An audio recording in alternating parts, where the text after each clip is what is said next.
For now, suppose you decided to buy a product which is available at two shops in your locality.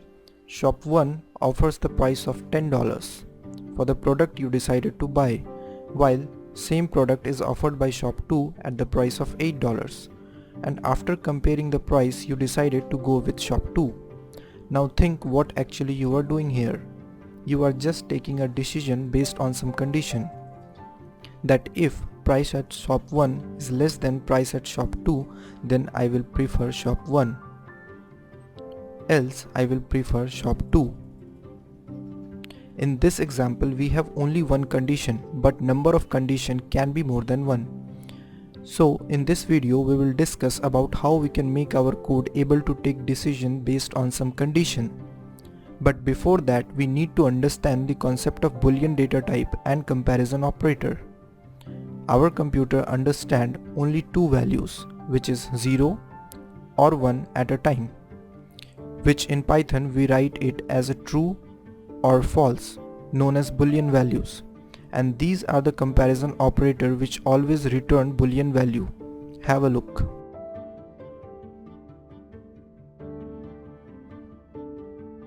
To learn how to use Boolean and comparison operator in Python, we will create two integer variable. To check if they are equal or not, use equal to operator. To check if they are not equal, use not equal to operator. And to check x is less than y or not, use less than operator.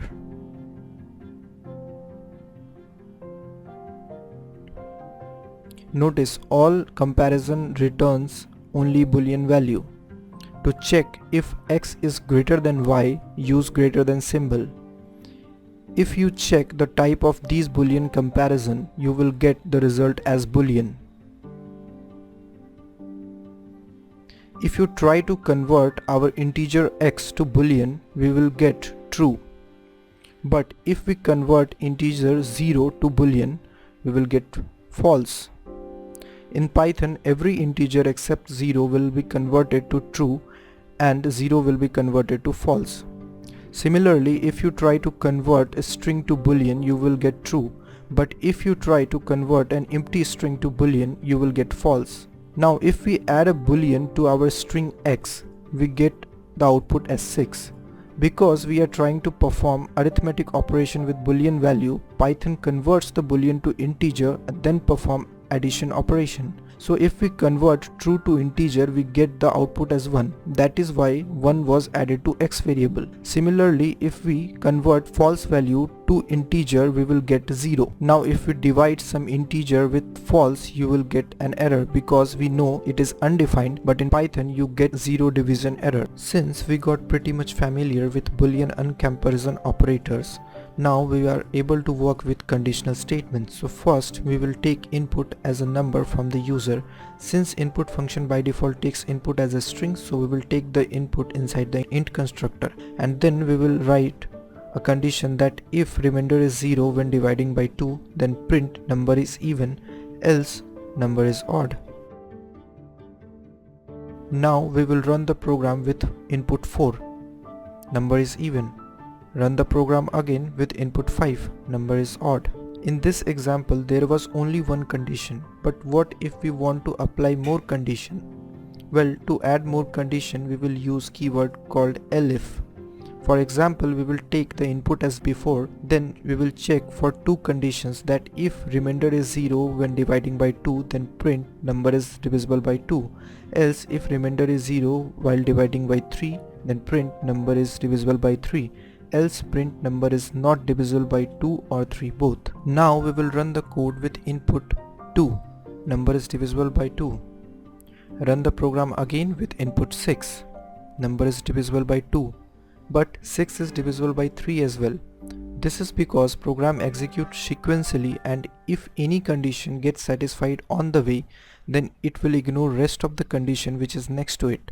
But if you take input as 9, it is not divisible by 2, so it checks for second condition.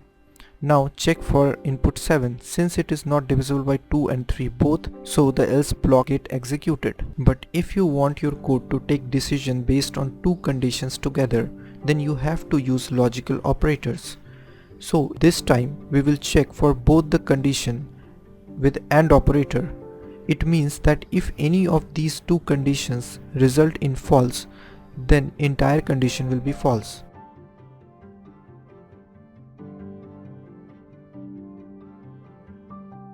Now run the code with input 6.